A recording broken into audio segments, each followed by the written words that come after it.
Move a little bit here. Oh la la. Okay, so hello and good evening to everyone. Bonne soirée, bonne nuit. C'est tard, c'est point. Mais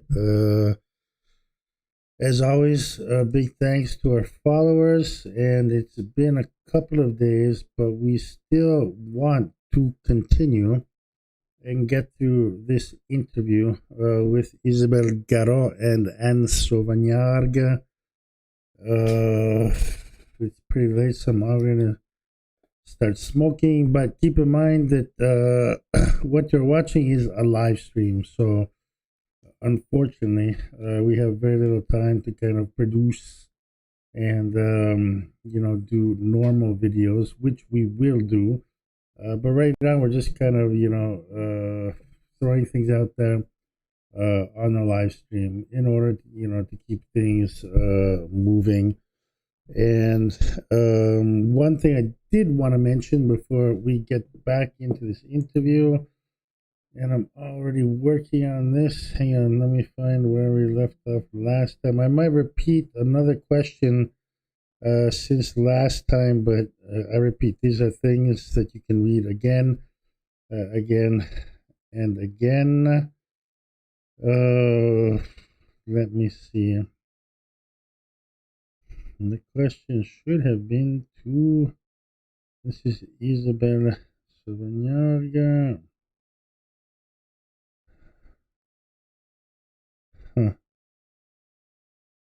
Hang on, my apologies. No, that's very interesting. I don't want to miss that.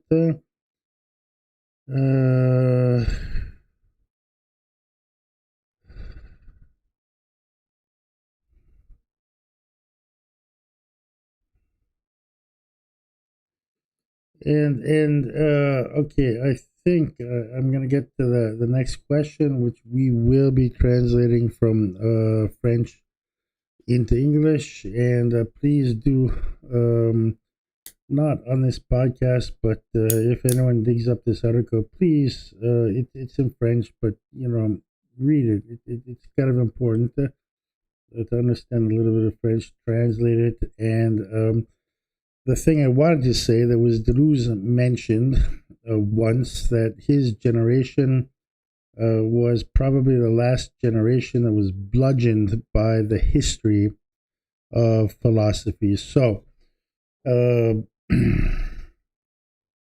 mean, from a certain point of view, he was saying that the next generations will have less concern for the history of philosophy, but in my opinion, the history of philosophy is very, very, very important because we live in a time which Deleuze and Guattari defined as the end of history, which simply means the end of linear history. But nowadays, if there was that famous case with Google's artificial intelligence image generation program, where you put in George Washington and you get like one white guy, one black guy, one Indian guy, one Chinese guy, and a whole host of gender variations, etc., etc. So it's pretty clear that we're living in these times in which history is another thing that the capitalist machine breaks down. No, thank you, Siri. Why is she talking to me from there? But that's not important. But capitalism breaks down, according to Deleuze and Guattari, everything. It decodes. It does not code. Capitalism cannot create new things. It simply decodes things with a new system, an axiomatic system called axioms, which are complicated, but a kind of semiotic system with the goal to increase profits. So we kind of live in a world where history is going to be broken down, just like everything else. Capitalism breaks down markets, it breaks down cars, it breaks down gender, it breaks down the church, it breaks down marriage, and the ultimate goal is to create new ways of increasing profits. So the history is not outside of the scope of capitalism. So if we have generations right now that do not understand in philosophy the history of philosophy, that's going to be a big problem, because when we talk about Deleuze and Marx, we're going to be like that Google AI program, which will present you with a George Washington from every race, from every gender, and the problem is it's not true, no? Historically, we know that George Washington, for better or for worse, was a white man. He was not he was not a gender fluid Kazakhstan man, for example, no?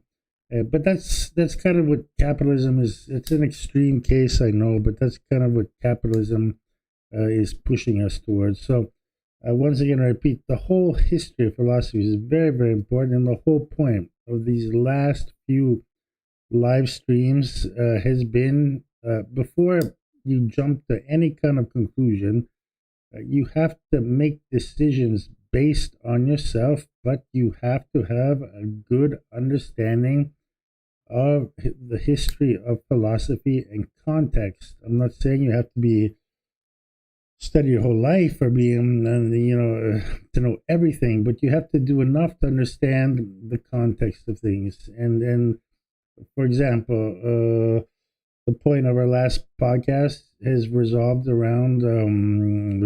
has orbited, let's say, around the fact that, as we first saw, Marxist thought, in its most profound sense, enters into French intellectual circles in the 1970s, because they only in the 1970s were Marxist texts were translated, and it took decades to do that. So in the 1970s, Marx becomes he was popular before, as we saw in the last podcast, but Marx was just kind of an icon and not too well understood. In the 70s, the full texts were available, and so many people in the philosophical, in the intellectual world picked up Marx. And as you've seen in the last few live streams, that would include on Althusser, important person, Guattari, Marx. There's a whole host of people. So Marx is out there in the environment, and famously Jacques Lacan initially embraced Marx, and then later in his late career wrote about Marx, and Marx kind of became very hard to describe, but they use Marx's theory of production, and Lacan took that to the unconsciousness. He took it into psychology and said, no, that the dreams, the unconsciousness, it's not just this random thing. It's not a theater. It is a factory. And I think that's the important point. Thank God. I remember to at least say that, the unconsciousness is a factory of production. And therefore, Karl Marx will have this very central role in French philosophy and psychoanalysis. So Deleuze and Guattari with their Antidipa are already in French intellectual circles in all the universities. They are already in an ambient which is thoroughly saturated with Marx. Absolutely Freud and Marx. However, Jacques Lacan in those times, meaning the early 1970s, was just coming out with his second round of work concerning Freud. Sorry, Marx. My apologies. And therefore, it's not like the Anti-Oedipus was like the first to propose Marx. No, Marx was everywhere. So Deleuze and Guattari felt the necessity, and we know that Deleuze was a philosopher, but he still had a deep desire to expand, let's say, the limits of philosophy also into psychoanalysis and psychology, and therefore his interest with Pierre-Félix Guattari. And so when they're writing the Anti-Oedipe, it's not like they're coming out of nowhere and bringing this stuff up. They're writing that in a context, in an environment where Marx, Freud, a little bit of Lacan, Althusser, many others, it's very saturated, the environment. So in the Anti-Oedipe, obviously, Deleuze and Guattari were kind of pushed in or forced to give a kind of their own unique interpretation of this whole phenomenon of production, the unconscious, l'inconsciente. And that's why I repeat very quickly, I'm going to get back to the interview, is it's important to understand the context and the history in which things happen. Otherwise, if you just read Deleuze, which is hard enough on its own, and someone comes along and says, this was the point of this whole detour, I don't want to be repetitive, Deleuze's last book was surely had to be The Grandeur of Marx. My answer is, I absolutely do not believe in that, but if you believe in that, that's okay. Give me proof, no? And I think on some of the live streams, we looked into the proof, and the proof is very, very, very unconvincing. The proof given was by a writer who had no relation to Deleuze, who did a newspaper article in 1993, and then kind of like a tabloid, which the article made no sense whatsoever. The other source was Tony Negri, which is complicated, but for me, that's not enough proof to explain why Deleuze's last book was Immanence, a Life, and not The Grandeur of Marx, nor do I believe, honestly, that Marx was more important for Deleuze than other authors that he studied, such as Henri Bergson, Fundamental, Baruch de Spinoza, Immanence, defined by Deleuze as the Christ of philosophers, and many, many others. I maintain that Marx has a peripheral relationship, but that's my opinion. And as I've always said in this podcast, you have your opinion, you form your opinion. But the point of me saying this is that at least know the context and a little bit of the history of philosophy, which in the 1960s, I would say until 1980, philosophy was produced in France, no? And Deleuze had always explained, and to me perfectly logical, that philosophy moves over time from country to country. No, it's not just like philosophers pop up here and there and there. No, because you could even take the notion of the event. No, there has to be an event behind philosophy. Philosophy is related to the event of what is occurring in the time. So obviously, for Deleuze and Guattari, the origin of philosophy, and this is more Deleuze, obviously, is Greece, no? Then you have a little bit of Stoicism, a few people in the Middle Ages, but that's what they defined as the Ice Age, where the Christian church kind of froze all kind of free thinking. And then in the 16th century, we have René Descartes, France, and that passes on to Germany, not by chance, to Kant, Hegel, Nietzsche, but that's also it's I won't get into trouble here because I truly believe this is what Deleuze says, is that philosophy is tied to certain periods, certain historical periods, and to certain populations. So if you look at the 17th century until the 19th century, when this is the big, it goes into the 20th century with Heidegger, no? This is the big epoch of German philosophy. They took the torch from Descartes, and then German philosophy took the torch, for example, or the baton, like if you're into Olympic Games, and that was passed to Germany because Germany, in that period, Germany tended to be a very, very powerful country, a very, very powerful territory. Germany tended towards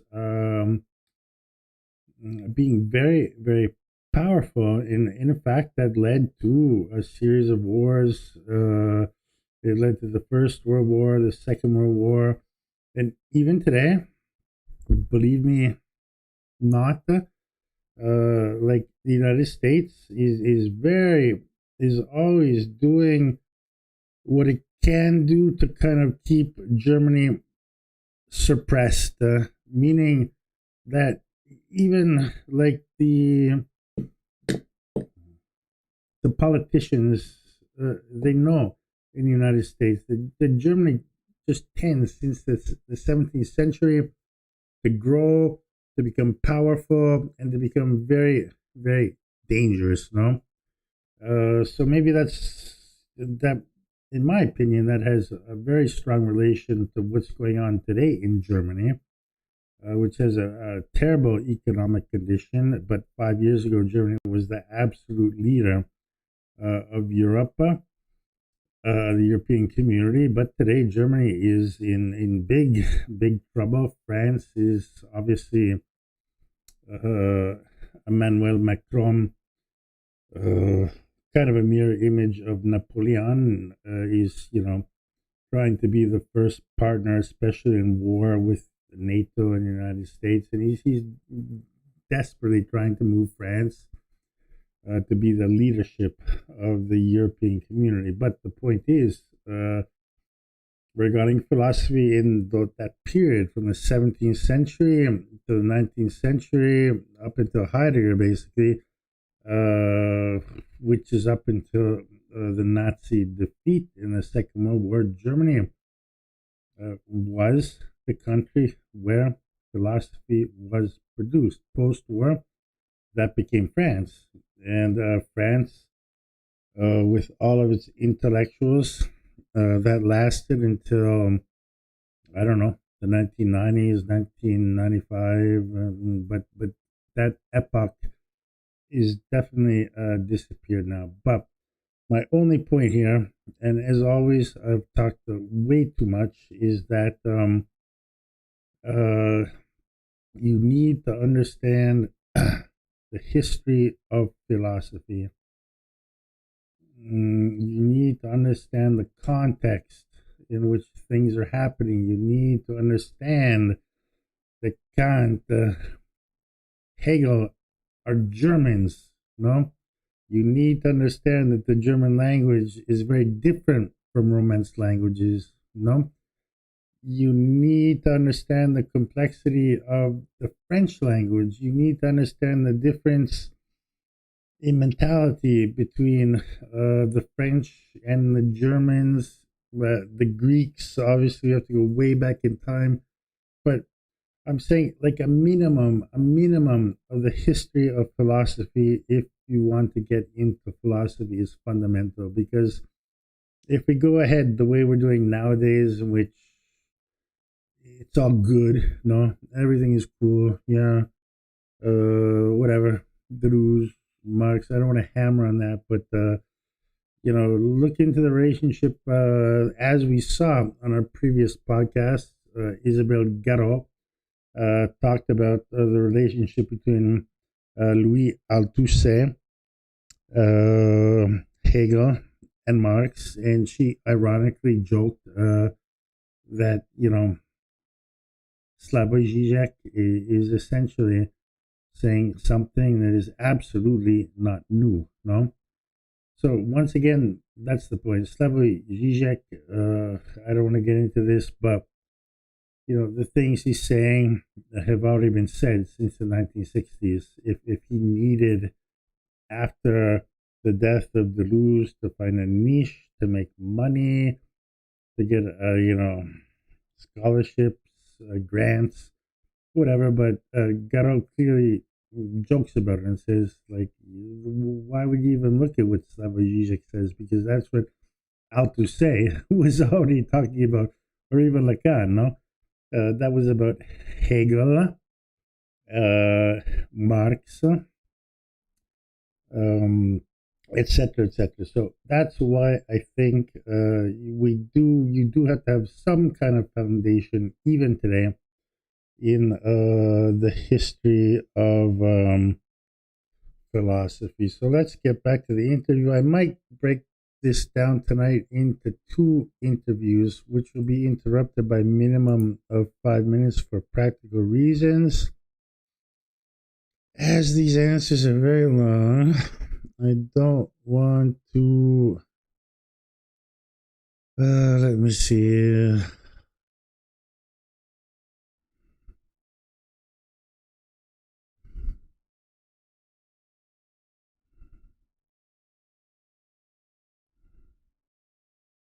Oh, I was at the perfect point. We talked about Althusser.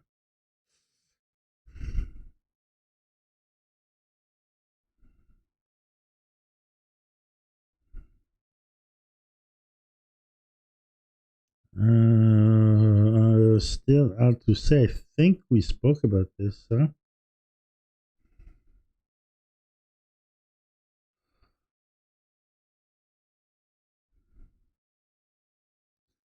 Well, I'm not sure if I've done this, but I'm going to start here because it seems to me to be, in any case, a very, very interesting point. So let's see if I can make this thing work. I am now going to have to share.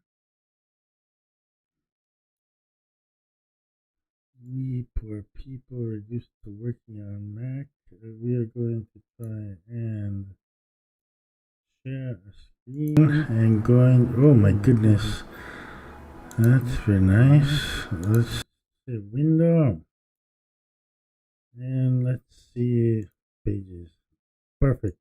There we go. So now we should see pages, and let's. I'm gonna copy paste.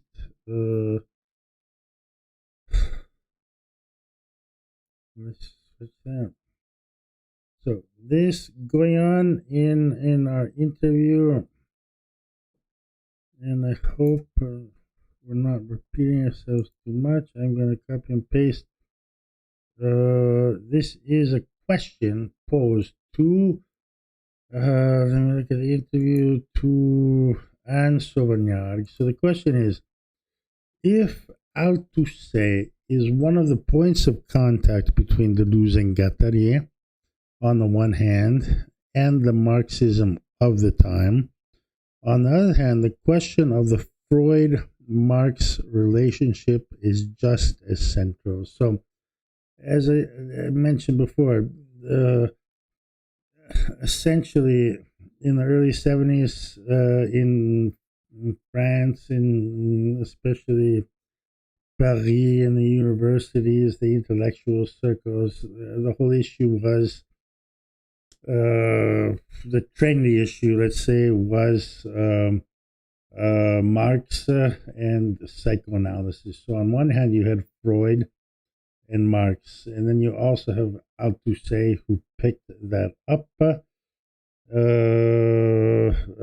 Also Lacan, also Deleuze and Guattari. So, like I said before, it's a lot of people working on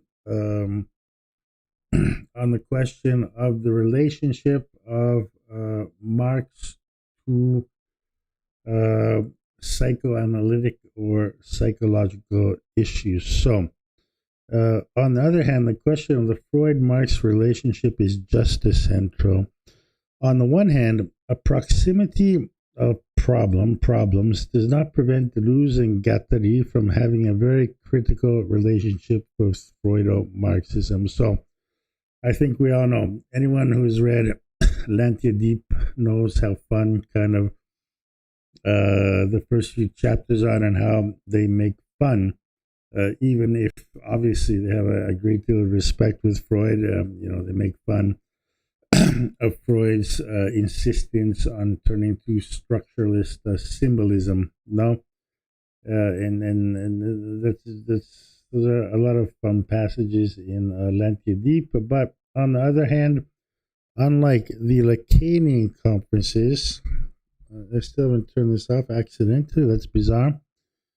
Unlike the Lacanian conferences of Marx emerging in the 1970s, and which exclusively favored the Lacan of the unconscious symbolic, Deleuze and Guattari immediately took the tangent by turning towards, even in seducing, Lacan's latest research, I repeat, Lacan's latest research around a real unconscious.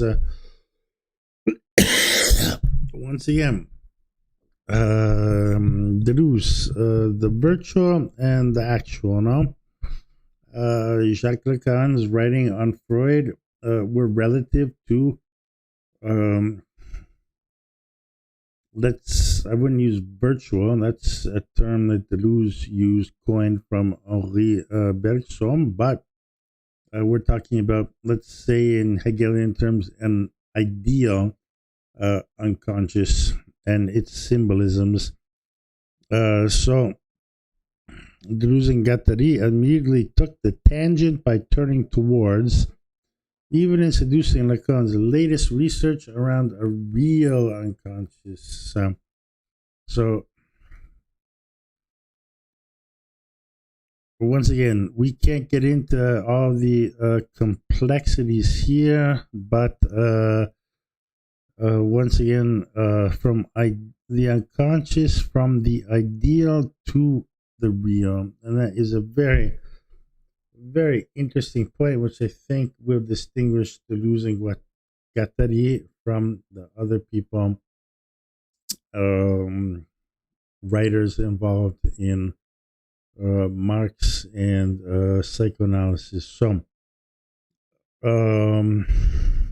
and by proposing the first Lacano-Marxist attempt, much earlier than which is today attributed to Zizek. So once again, another reference to the history of philosophy. This was attempted by Jacques Lacan.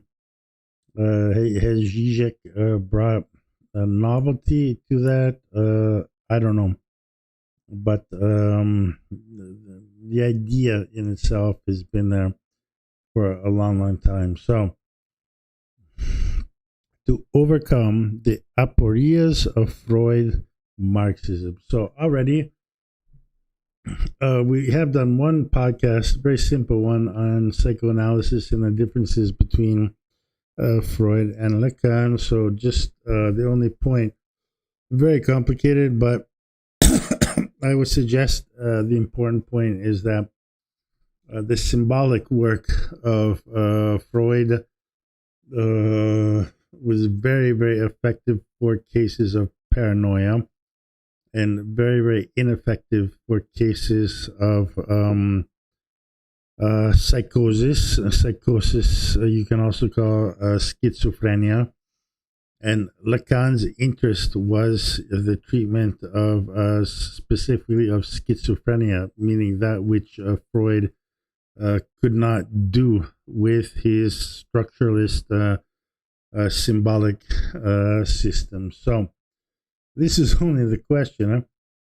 To overcome the apories of Freud, how can we first understand this romantic enterprise in Anti-Oedipus and its paradoxical adoption of the singular figure of Wilhelm Reich in the Anti-Oedipus? So this is as complex as it is. This is just a question to Anne Sauvagnargues, who's going to give a very, no, she's not going to give a terribly long answer. And then Isabelle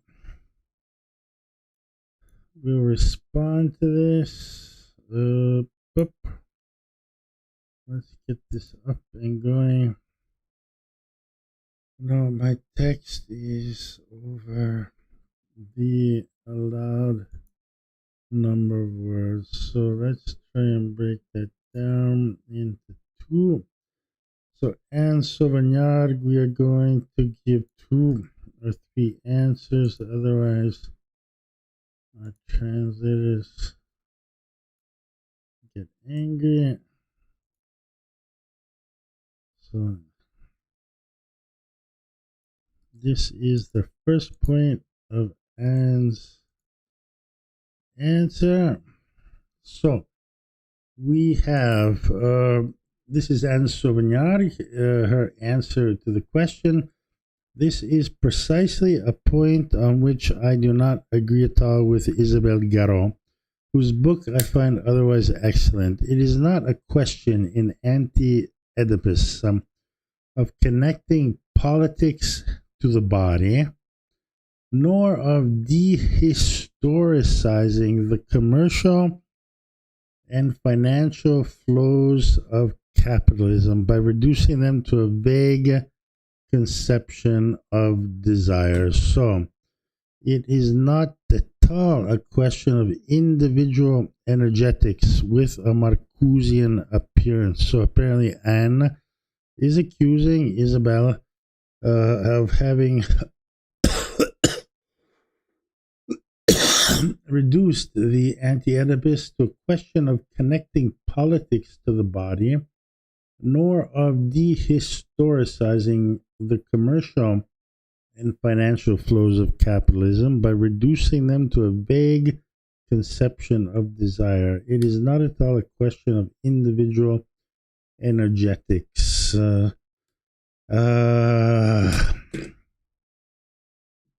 Difficult phrase. I don't want to lose time here because, the whole point is for me to do my best to introduce this stuff to you, and you will pick it up much better than me. But based on intuition, I don't sort of agree with what Anne is saying, but whatever, that doesn't matter. So it is not at all a question of individual energetics with a Marcusian appearance. Precisely, the theme of the individual is completely undermined by the concept of the desiring machine. Okay, I agree. To explain this, we must say a word about the Lacano-Marxism of Guattari and Deleuze. And once again, for those few of you who are big fans of the Anti-Oedipa, the Anti-Oedipus, I am a huge fan. The more I work and study psychology, the more I go back to that book, which helps me with psychology to learn very, very much. At the same time, it's very important to understand that in the Anti-Oedipa Uh, the attack against Freud is kind of obvious, no? Because, poor Sigmund, he's, centuries have passed, and like today, we have to applaud him. He's one of the discoverers of the unconsciousness, and Freud's role in the history of psychology is absolutely great, of super importance. However, Freud tends to be reasonably dated. So I think because in the 1960s in France, everyone was fascinated between this new relationship between Marx and Freud, and the Marxist theory of production, being somehow tied to the unconsciousness, and like our unconsciousness is a factory, producing things based on essentially our social relationships, based on the socius, so based on the socius that we live in, there's kind of like Marxist production machines in our unconsciousness, that are working, producing, tunk, tunk, tunk, creating symbols, symbolisms, etc., etc. Lacan, instead, obviously, because he comes later than Freud. No, Freud did his job. He passed away. His importance is not diminished. However, many of his theories are no longer applicable, but that's normal, no? Time passes, so Jacques Lacan picks up uh, on uh, on Freud, and in Lacan's times, in difference to Freud, um, you know, Marx was a huge phenomena. Marx was everywhere. So Lacan had two phases: an initial phase in which he talked about Marx, and then a secondary phase. Apparently, the second phase of Lacan and Marx, this is a whole other complicated issue, but kind of put into question the structuralism in this Freud-Marxian relationship. And it's clear that Deleuze and Guattari and Anti-Oedipus are just kind of like, taking shots at Freud, which was pretty easy. They're making a point, no? Because Freud was long gone. However, in the current intellectual circles, I would imagine that Freud was still very popular, that Lacan was much more difficult, and not so easy. So Lacan was kind of in those times a little bit secondary. So, the intellectuals are all, like Freud or Marx, and so in Anti-Oedipus and all those very fun passages where they shoot down the structuralism of Freud, are very enjoyable. However, I think that in the Anti-Oedip, that's they're making a point, but it's kind of an easy target. What they're really doing, first by trying to kind of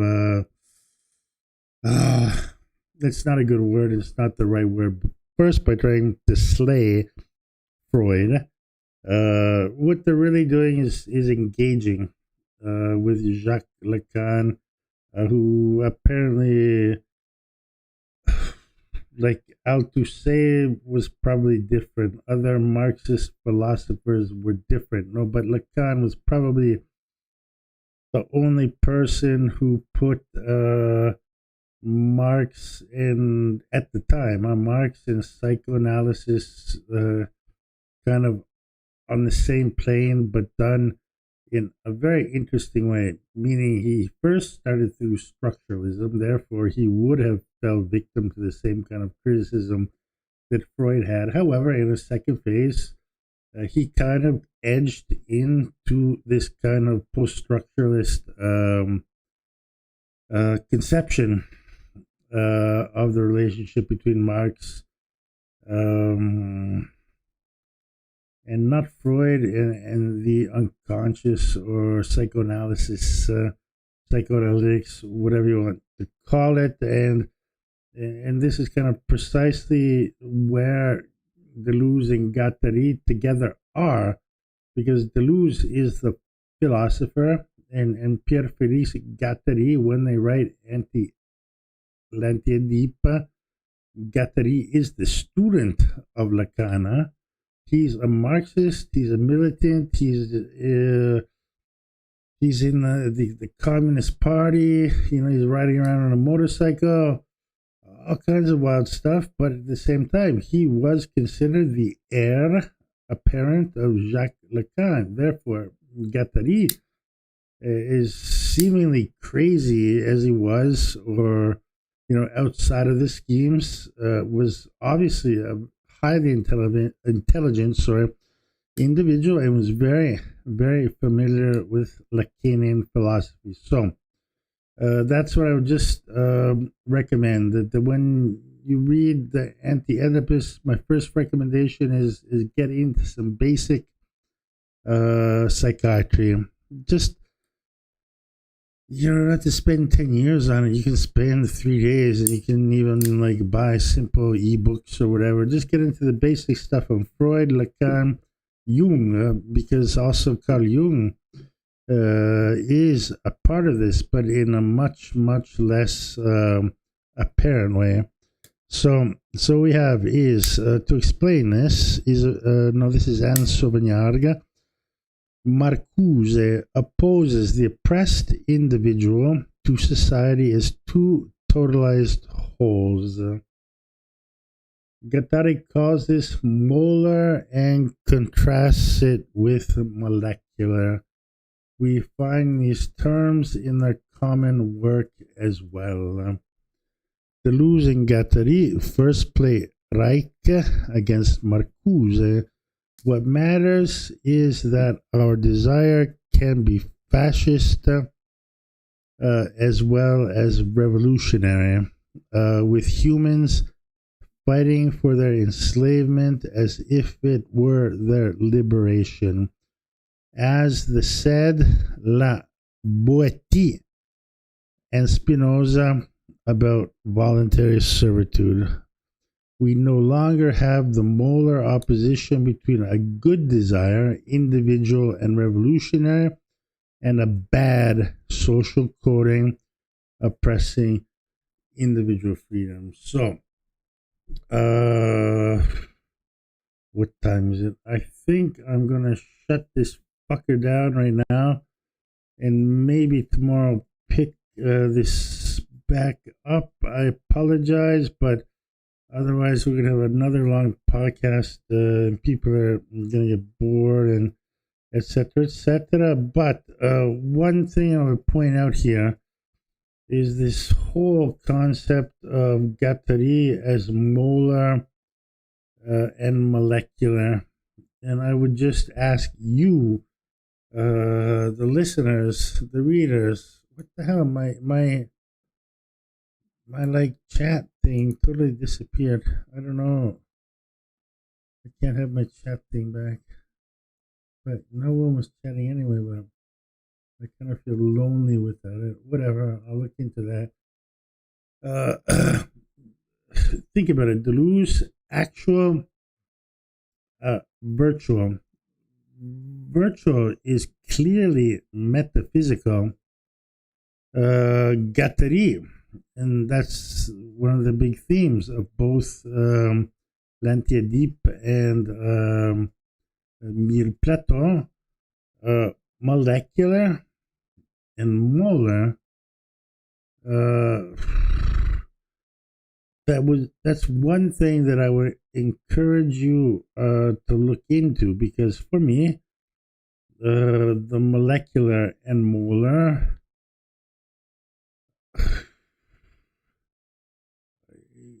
is essentially a kind of a scale or scaling in what Deleuze would call the actual, or let's say real, or empirical world, as we once called it. So it's very, very interesting. This, uh,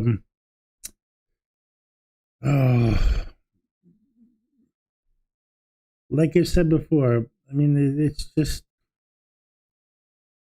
there's so many, in my opinion, there's so many things to pick up and to go on. For me, for example, we have Marcuse. We would have to look into Marcuse opposes the oppressed individual to society as two totalized wholes. And Deleuze picks up on what Marcuse is saying is that one whole is molar and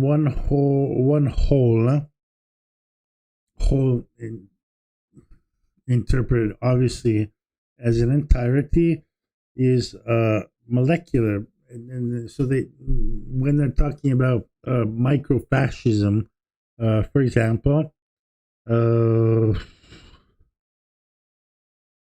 in the terms of Felix Guattari, we're still this might seem superfluous, but for me it's essential. We're still in the realm of the real, no, and therefore microfascisms would mean that, like within my ego, I'm all cool, but like, going. That's the macro level. My ego, my identity, my concept as myself as a body, no, one body. But if you go to the molecular level, I don't know, where we're talking still within the real, within the actual. We're talking about, I have little, no,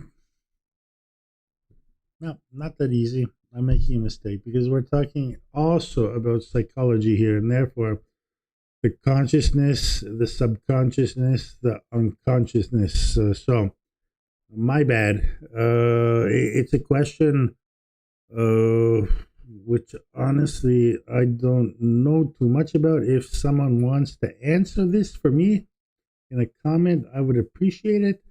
In psychology, is, according to Deleuze or Pierre Félix Guattari, would the unconsciousness, let's just take one example, the unconsciousness, would that be considered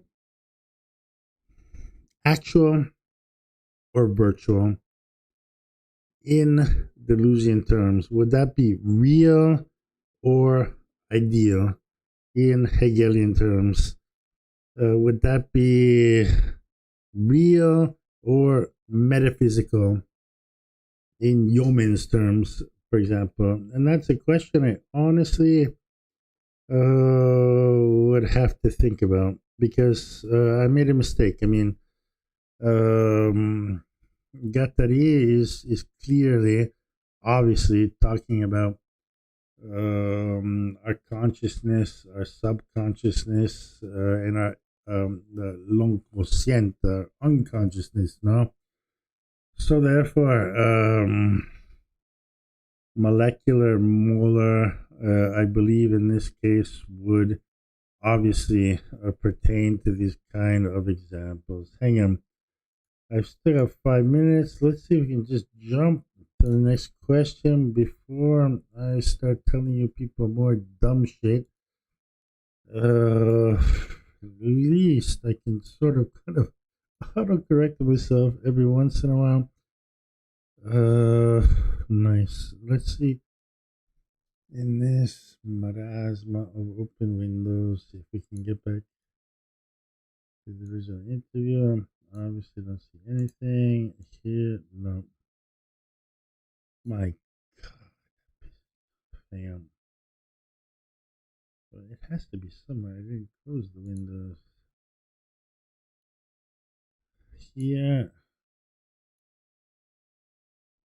No. Here.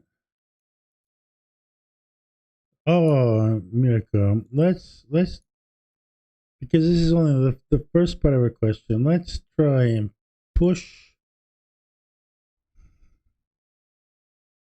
and go to the next part. Oh, there we go. Hang on 1 second. This is going to be the end of the first part, for sure.